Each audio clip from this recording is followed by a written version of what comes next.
Welcome বন্ধুরা, dyeing প্রসেসিংয়ের এটা 3 নম্বর video. এটা ফংস কোম্পানির ডাইং মেশিন।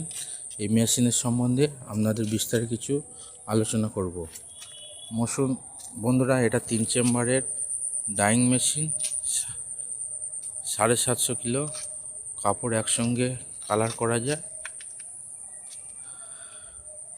নিচের অংশটাকে মেন ভ্যাসেল বলে, এখানটা কাপড় লোড করা হয়। আর উপরের যে অংশটা দেখা যাচ্ছে ওটাকে উইঞ্চ বলে। 3খানা উইঞ্চ আছে, 3খানা সাইডে মোটরও আছে। এটা কাপড়টাকে ঘুরায়। আর মাঝখানে যে প্যানেলটা দেখা যাচ্ছে এটা ম্যানুয়াল অপারেটিং করে।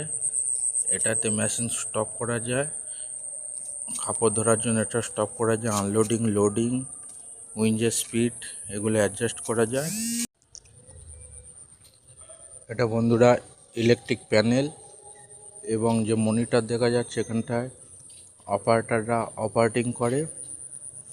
মেশিনের ভিতরে বিভিন্ন প্রোগ্রাম দেয়া থাকে বিভিন্ন কালারের।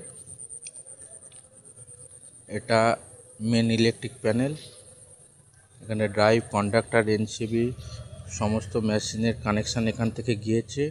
সেন্সার, মোটরের কানেকশান এখান থেকে গিয়েছে। এটা মেন পাম্পের ড্রাইভ। পরবর্তী ভিডিওতে মেশিনের সম্বন্ধে আরও কিছু